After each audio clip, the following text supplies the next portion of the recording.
నమస్కారం, సుఖీభవకు స్వాగతం. ఈ రోజు సుఖీభవలో చిన్న వయసులోనే జుట్టు తెల్లబడుతుందా, తెగిన గాయాలకు ప్రథమ చికిత్స ఏంటి, 30లలోనే మోకీళ్ల మొర, అతి శుభ్రత రుగ్మతకు యోగాతో అడ్డుకట్ట, ఇంకా హెల్త్ టిప్. వయసుతో పాటు జుట్టంతా తెల్లబడుతూ చివరికి ముగ్గు బుట్టలాగా మారడం సహజమే. దీని గురించి పెద్దగా చింతక్కర్లేదు. కానీ చిన్న వయసులోనే జుట్టు తెల్లబడుతుంటే, తలంతా తెల్లటి వెంట్రుకలు కనిపిస్తుంటే ఆ బాధకు వేదనకు అంతుండదు. ఇవాళ మనలో చాలా మందికి చిన్న వయసులోనే జుట్టు తెల్లబడుతుంది. ఇందుకు పోషకాహార లోపాలు మొదలుకుని కాలుష్యం వరకు చాలా కారణాలే కనిపిస్తాయి. ఇలాంటప్పుడు చాలా మంది జుట్టుకు రంగేస్తూ రకరకాల హెయిర్ డైలు వాడుతూ జీవితాన్ని నెట్టుకొస్తుంటారు. అయితే ఖచ్చితమైన కారణాలు కనుగొని చికిత్స మొదలు పెడితే చిన్న వయసులో జుట్టు తెల్లబడ్డాన్ని నివారించవచ్చని చెబుతారు డాక్టర్లు. చిన్న వయసులో జుట్టు తెల్లబడడానికి కారణాలు, వాటి పరిష్కార మార్గాల గురించి ఇప్పుడు తెలుసుకుందాం.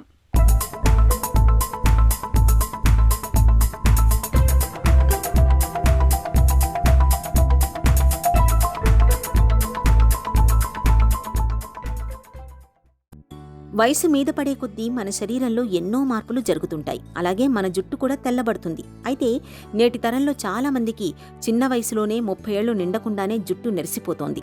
టీనేజ్ పిల్లల్లో సైతం జుట్టు తెల్లబడుతోంది. చిన్న వయసులో జుట్టు తెల్లబడడాన్ని మనలో చాలా మంది బాలనెరుపని, దానంతటదే తగ్గిపోతుందని అనుకుంటారు. నిజానికి చిన్న వయసులో జుట్టు తెల్లబడ్డం అనేది కెనాయిటిస్ అనే ఒక వ్యాధిగా పేర్కొంటారు డాక్టర్లు. జుట్టుకు నలుపు రంగును తెచ్చిపెట్టే పిగ్మెంట్లో సమస్యలు తలెత్తడానికి మనం తినే ఆహారం మొదలుకొని వాతావరణ కాలుష్యం, జన్యుపరమైన అంశాలు, ఇలా ఎన్నో రకాల కారణాలు కనిపిస్తాయని చెబుతున్నారు డాక్టర్లు. బాలనెరుపు అంటే మేము ప్రీమెచ్యూర్ కెనైటిస్ అంటాం. అంటే చిన్నపిల్లల్లోనే ఎంట్రికలు తెల్లబడడంని బాలనెరుపు అంటాం. ఎంట్రికల కింద మెలనోసైట్స్ అంటే ఈ నల్ల కణాలు ఉంటాయి. ఆ నల్ల కణాల నుంచి మనకి ఈ నలుపు రంగు సృష్టించే ఎంజైమ్స్ ఉంటాయి. దాన్ని మెలనోజోమ్స్ అంటాం. దాని నుంచి పిగ్మెంట్ వస్తూ ఉంటే మనకి ఎంట్రికలు నలుపుగా బాగుంటాయి. ఆ పిగ్మెంటేషన్ కనుక తగ్గితే, ఆ మెలనోజోమ్స్ తగ్గితే ఈ ఎంట్రికలు తెల్లబడటం స్టార్ట్ అవుతాయి. ఈ బాలనెరుపు అంటే ఏ వయసు నుంచి మనం అనుకోవచ్చు. మనం ఏషియాలో అంటే ఇండియాలో 25 ఏళ్ల లోపల మనకి ఎంట్రికలు తెల్లబడితే దాన్ని బాలనెరుపు అంటాం. అంతకన్నా తర్వాత అయితే మామూలుగా వయసుతో వచ్చే ప్రాబ్లం అంటాం. కొంతమందికి జెనెటిక్గా అంటే వంశపారంపరంగా ఈ బాలనెరుపు వస్తుంటుంది. అంటే పేరెంట్స్లో కానీ మేనమామకు కానీ ఈ ప్రాబ్లం ఉంటే ఆ పిల్లల్లో త్వరగా వచ్చే అవకాశాలు ఉంటాయి. అటోపిక్ డర్మటైటిస్ అంటే మనము ఈ జెనెటిక్గా డ్రై స్కిన్ ఉన్న పిల్లల్లో కూడా ఈ బాలనెరుపు వచ్చే ఛాన్సెస్ ఉంటాయి. కొన్ని విటమిన్ డెఫిషియన్సీస్ అంటే దాంట్లో ఐరన్ డెఫిషియన్సీ కానీ, కాపర్ డెఫిషియన్సీ కానీ, బయోటిన్ డెఫిషియన్సీ కానీ, సెలీనియం డెఫిషియన్సీ అనే సింపుల్ విటమిన్స్ లోపం ఉన్న, విటమిన్ డి డెఫిషియన్సీ ఉన్న ఈ బాలనెరుపు కారణాలు అనొచ్చు. అలానే కొంచెం మనం పైపడితే ఎక్కువ స్మోకింగ్, పొల్యూషన్, అధికంగా పొల్యూషన్ తిరగటము, ఎక్కువ కెమికల్స్ వాడటము, ఎక్కువగా ఎండకు తిరగటం వంటి చేసినా కానీ, అసలు ఎండకు తిరగకపోయినా కానీ ఈ బాలనెరుపు అనేది వచ్చే అవకాశాలు ఎక్కువ ఉంటాయి. తలలో అక్కడక్కడ తెల్ల వెంట్రుకలు కనిపించడం మొదలైతే ఒకటే వేదనగా ఉంటుంది. 10 మందిలో వెళ్లడానికి సంకోచిస్తుంటారు. టీనేజీ యువతలో ఒక రకమైన ఆత్మన్యూనత మొదలవుతుంటుంది. ఇలాంటప్పుడు తెల్ల వెంట్రుకల్ని ఒక్కటొక్కటిగా పీకేయడం, లేదంటే జుట్టుకు రంగేయడం, హెన్నా పెట్టుకోవడం మొదలైన ప్రయత్నాలు చేస్తుంటారు. ఇలా చేయటం వల్ల జుట్టును మరింత పాడు చేసుకుంటూ ఉంటారు. నిజానికి చిన్న వయసులోనే జుట్టు నెరుస్తున్నప్పుడు అందుకు మూల కారణాన్ని గుర్తించడం చాలా ముఖ్యం. పోషకాహార లోపాలు, విటమిన్ల కొరత, జన్యుపరమైన అంశాలు, కాలుష్యం వంటివి ఏవైనా జుట్టుపై ప్రభావం చూపుతున్నాయా అన్నది గమనించుకోవాలి. అవసరమైతే డాక్టర్ సలహాలు, సూచనలు తీసుకోవాలి. నిత్య జీవితంలో ఆందోళన, ఒత్తిళ్ల మూలంగా కూడా ఒక్కోసారి జుట్టు తెల్లబడుతూ ఉంటుంది. జుట్టుకు వాడే షాంపూలు పడకపోవడం, ధూమపానం అలవాటు మూలంగా కూడా చిన్న వయసులో తెల్ల జుట్టును తెచ్చిపెడుతుంటాయని చెబుతారు నిపుణులు. ఇన్వెస్టిగేషన్స్ బ్లడ్ టెస్ట్కి వస్తే విటమిన్ డి ఒకటి, ఫోలిక్ యాసిడ్ ఒకటి, విటమిన్ B5 అంటే కాల్షియం ప్యాంటోథెనెట్, తర్వాత విటమిన్ B12, కొందరికి థైరాయిడ్ ప్రాబ్లమ్స్, అది హైపోగాన్ హైపర్ అంటే థైరాయిడ్ హార్మోన్ అధికమైనా కానీ తక్కువైనా కానీ ఈ బాలనెరుపు వచ్చే ఛాన్సెస్ ఉంటాయి. అలానే బొల్లి మచ్చల్లో కూడా ఈ తెల్ల ఎంట్రికలు అక్కడ ఒక ప్యాచ్ లాగా వస్తుంటాయి. అది డాక్టర్ చూసే కనిపెట్టగలుగుతారు. కానీ ప్రతి ఒక్కటి బాలనెరుపు బొల్లి మచ్చలు కాదు మళ్ళీ. సో ఇలా మనం ఇన్వెస్టిగేషన్స్ చేయించుకొని వాటిని కరెక్ట్గా మనం ఐడెంటిఫై చేసుకోగలిగితే మనం అట్లీస్ట్ ఉన్నదాన్ని మనం కాపాడుకోవచ్చు. కొన్ని ప్రాబ్లమ్స్లో అంటే అలపీషియా ఏరియేటా, పెయిన్ కొరుకుడు అంటాం, వాటిల్లో కొంతమందికి రాత్రే ఎంట్రుకలన్నీ తెల్లబడిపోతాయి. అవి ఎందుకు అట్లా అవుతుందో ఇంకా మనకి స్టడీస్లో ఉన్నాయి తప్ప క్లారిటీ లేదు దానికి కూడా. సో ఈ బాలనెరుపు వచ్చింది, దాన్ని మనం ఎలా నివారించుకోవచ్చు, ఎలా ట్రీట్ చేసుకోవచ్చు అంటే ఫస్ట్ మనం విటమిన్స్, దీంట్లో మనకి కాపర్ విటమిన్ అనేది చాలా ఇంపార్టెంట్. దాంతోపాటు ఐరన్, B12, ఫోలిక్ యాసిడ్, ఇలా మల్టీవిటమిన్స్, మనం కాల్షియం, కొంతమందికి ఈ కాల్షియం తక్కువైనా అంటే బోన్స్ అరుగుదల కూడా సరిగా లేకపోయినా, బోన్స్ డెన్సిటీ సరిగా లేకపోయినా దాన్ని ఆస్టియోపీనియా అంటాం. వాళ్ళలో కూడా ఈ ఎంట్రుకలు తెల్లబడటం స్టార్ట్ అయిపోతుంటాయి త్వరగా. సో వయసుతో పాటు కాకుండా త్వరగా వచ్చేదాన్ని మనం ప్రీమెచ్యూర్ కెనైటిస్ బాలనెరుపు అంటాం. సో వీళ్ళల్లో విటమిన్స్ లోపం ఉంటే విటమిన్స్ ఫిల్ చేసుకోవడం వల్ల అట్లీస్ట్ మనం ఉన్న ఎంట్రికల్ని మనం కాపాడుకోవచ్చు. కంప్లీట్ తెల్ల ఎంట్రికలు వేరు, మళ్ళీ ఈ బాలనెరుపు ఉన్న ఎంట్రికలు వేరు. కంప్లీట్ తెల్ల ఎంట్రికల్లో అసలు ఆ నల్ల కణాలే ఉండవు, కానీ ఈ బాలనెరుపు ఉన్న ఎంట్రికల్లో కొంచెం నల్లగా టింజ్ ఉంటుంది, ఎందుకంటే వాటిలో ఇంకా కొన్ని నల్ల కణాలు బతికే ఉంటాయి. సో వాటిని కనుక మనం ప్రొటెక్ట్ చేసుకొని వాటిని మల్టిప్లై చేసుకోగలిగితే మళ్ళీ ఆ బ్లాక్ సెల్స్ మనం డెవలప్ చేసుకుంటే ఈ తెల్ల ఎంట్రికలు మళ్ళీ నలిపోయే ఛాన్సెస్ చాలా ఎక్కువ ఉంటాయి. జుట్టు తెల్లబడ్డం మొదలయ్యాక మిగతా వెంట్రుకలు కూడా చాలా వేగంగా తెల్లగా మారుతుంటాయి. కాబట్టి జుట్టులో తెల్ల వెంట్రుకలు కనిపించడం మొదలవ్వగానే ఆలస్యం చేయకుండా వెంటనే తగిన పరిష్కార మార్గాల్ని ప్రయత్నించాలి. పోషకాహార లోపాలు ఉన్నాయేమోనని గమనించుకోవాలి. రోజువారీ ఆహారంలో B12 విటమిన్ అధికంగా లభించే పాలు, పెరుగు, మాంసం, గుడ్లు లాంటివి ఎక్కువగా తీసుకోవాలి. ఐరన్, ప్రోటీన్ల కోసం ఆకుకూరలు, అన్ని రకాల గింజల్ని ఎక్కువగా తీసుకోవాలి. డ్రై ఫ్రూట్స్లో ఉండే ఒమేగా-3 ఫ్యాటీ యాసిడ్స్ జుట్టు ఆరోగ్యానికి చాలా మంచిది. ఇవి శరీరంలో మెలనిన్ ఉత్పత్తిని పెంచుతాయి. దీంతో జుట్టు తిరిగి నల్లబడే అవకాశం ఉంటుంది. ఇక జుట్టుపైన ఎలాంటి డైలు, రసాయనాలను ప్రయోగించకూడదు. రసాయనాలతో నిండిన యాంటీ డాండ్రఫ్ షాంపూలు వారంలో 2 సార్లకు మించి వాడకపోవడం మంచిది. జుట్టు తెల్లబడడాన్ని అరికట్టేందుకు ఇవాళ మంచి మందులు, షాంపూ లాంటివి అందుబాటులో ఉన్నాయి. డాక్టర్ సలహా మేరకు వాటిని వాడుకోవాలి.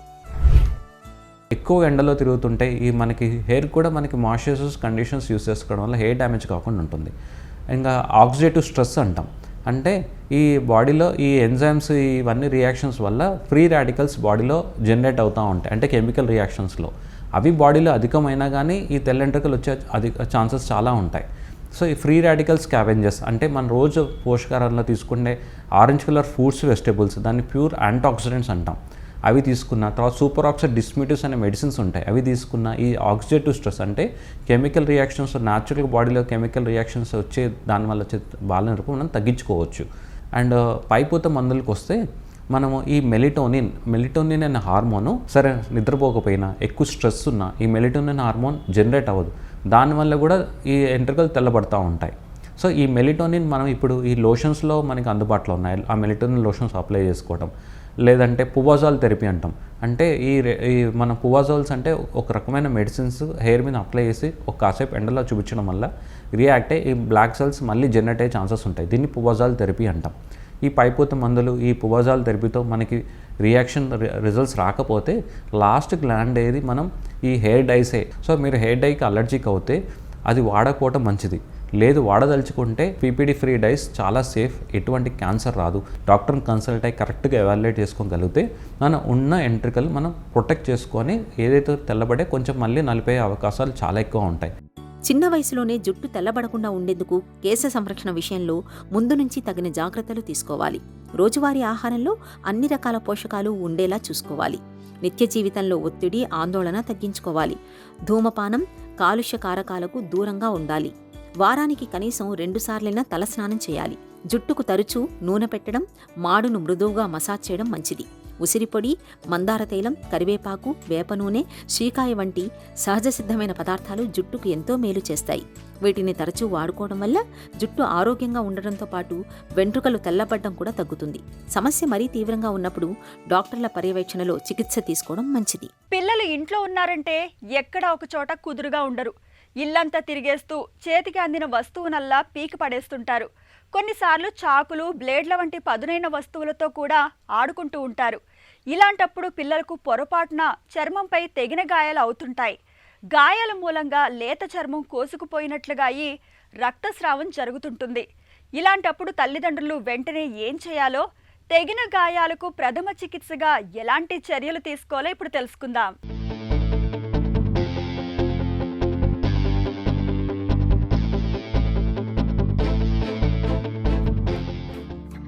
చర్మంపై తెగిన గాయాలైనప్పుడు ముందుగా గాయాల్ని నీరు లేదా సబ్బుతో శుభ్రంగా కడగండి. గాయం చుట్టుపక్కల చర్మంపై తేమ లేకుండా శుభ్రంగా తుడవాలి. ఆ తర్వాత గాయంపై శుభ్రమైన బట్ట ఉంచి బ్యాండేజీని కట్టండి. గాయానికి వాపు రావటానికి వీలుగా బ్యాండేజీని కొంచెం వదులుగానే కట్టాలి. తెగిన గాయం బాగా పెద్దగా ఉన్నప్పుడు గాజు ముక్క లేదా ఇతర ముక్కలేమైనా గాయానికి అతుక్కుని ఉన్నప్పుడు బలవంతంగా వాటిని తొలగించటానికి ప్రయత్నించవద్దు. అలా అతుక్కుని ఉన్న ముక్కను తొలగిస్తే గాయం తీవ్రంగా మారవచ్చు.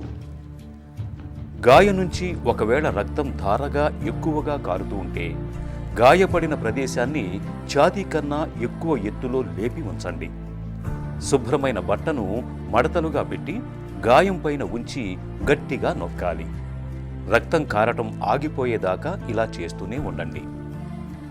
ఏదైనా మొక్కను గాని జంతు సంబంధ వస్తువులను గాని గాయం పైన పెట్టద్దు.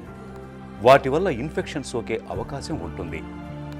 గాయపడిన వ్యక్తిని వెంటనే సమీపంలోని ఆసుపత్రికి తీసుకెళ్ళండి. చిన్న వయసులో మోకాళ్ళ నొప్పులంటే ఒకంత ఆశ్చర్యంగా అనిపించవచ్చు.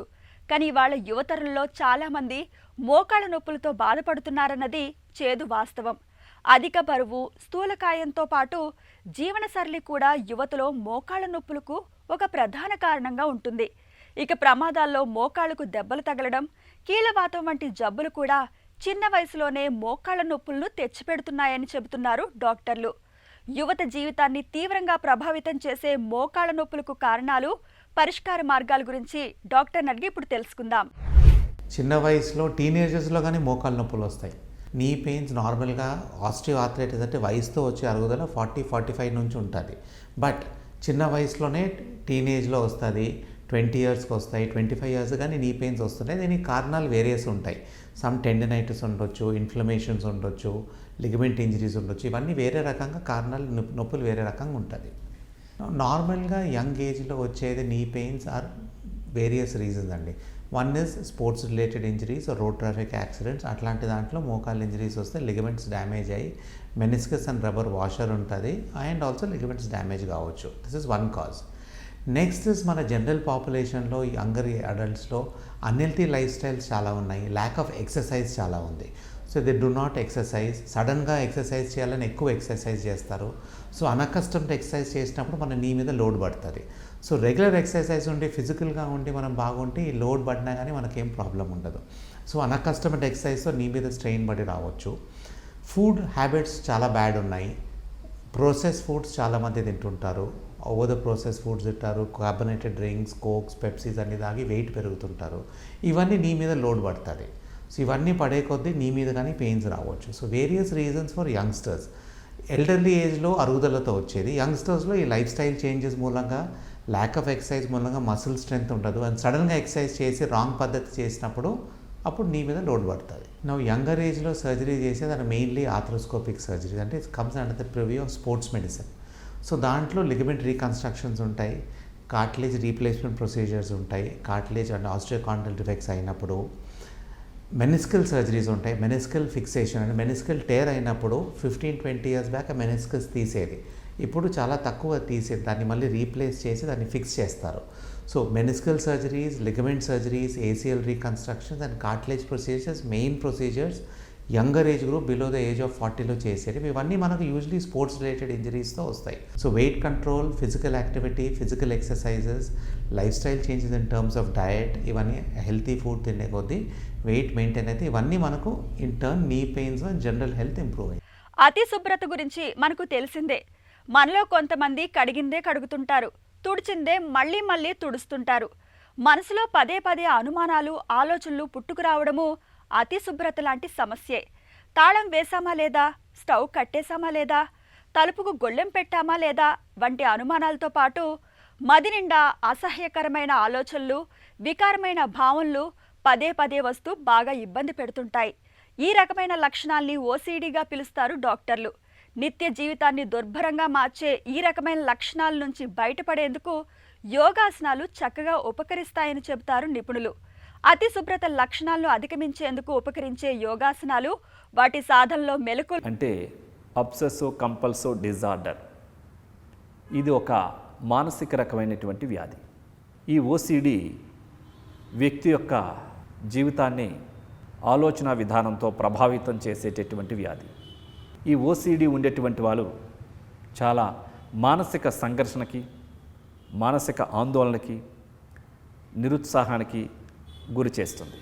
ఈ ఓసిడి ఉండేటువంటి వాళ్ళ లక్షణాలు ఏ విధంగా ఉంటాయంటే అతి శుభ్రత, పదే పదే చేతులు కడుక్కోవడం, పదే పదే వస్తువులను సర్దడం, ఆ వంటకాలని ఆ వస్తువుల్ని శుభ్రం చేసామా లేదా, ఇంకొకసారి శుభ్రం చేద్దాంలే, నేను చేతులు కడుక్కున్నానా లేదా ఎక్కడైనా బయటికి వెళ్ళినప్పుడు వాళ్ళు నీట్గా చేశారా లేదా, వాళ్ళు ఏ విధంగా చేశారో, వాళ్ళు శుచి శుభ్రత పాటించారా లేదో అన్న ఆలోచనలు వీళ్ళు ఇంకా ఎక్కువగా ఊహించేసుకొని ఎక్కడ పడితే అక్కడ తినకపోవడం, ఎక్కడ పడితే అక్కడ ఫ్రీగా ఉండలేకపోవడం, వాష్రూమ్స్కి వెళ్ళినప్పుడు కానీ, బయట టాయిలెట్స్ వెళ్తున్నప్పుడు కానీ, యూజ్ చేస్తున్నప్పుడు కానీ, లేకపోతే బయట ఏదైనా వస్తువులను యూజ్ చేస్తున్నప్పుడు కానీ, ఇట్లా పదే పదే ఆ శుచి శుభ్రత గురించి ఎక్కువగా ఆలోచించి మానసిక సంఘర్షణకు గురవుతూ ఉంటారు.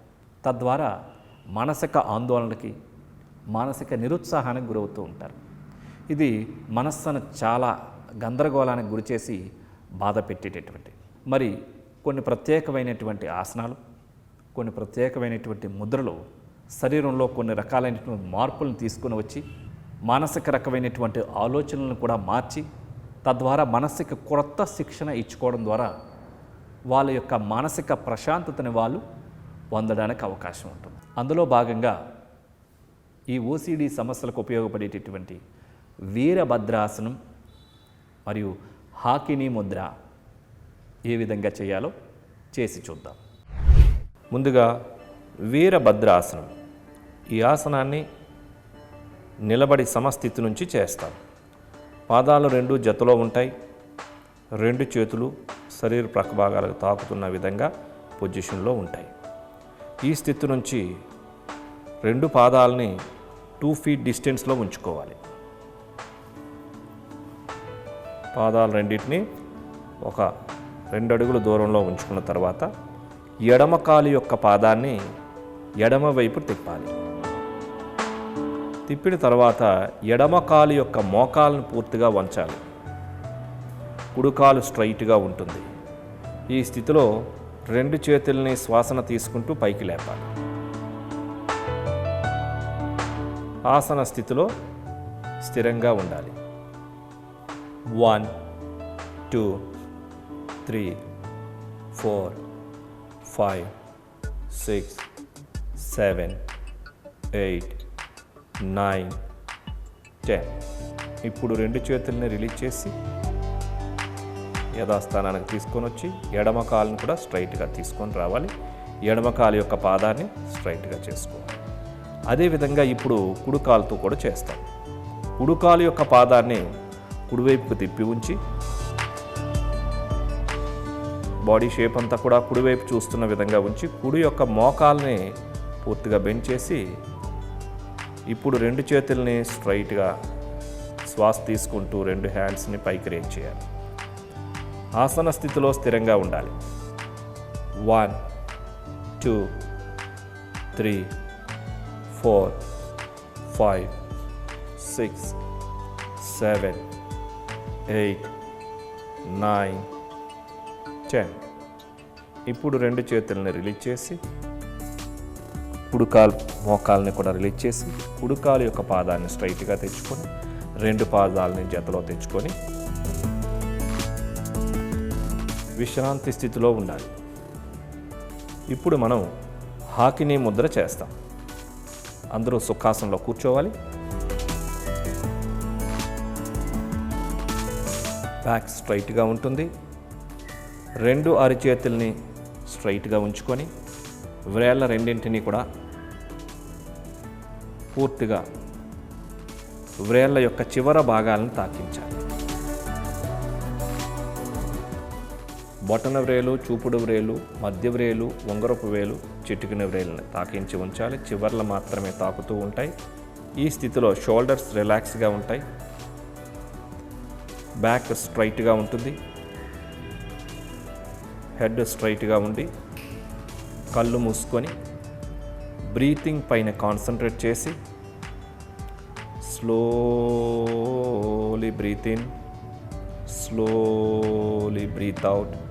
ప్రాణిక్ బ్రీతింగ్తో పూరక, కుంభక, రేచక, శూన్యక నియమాలు నిష్పత్తులను పాటిస్తూ శ్వాసను తీసుకునేటప్పుడు ఆరోగ్య శక్తిని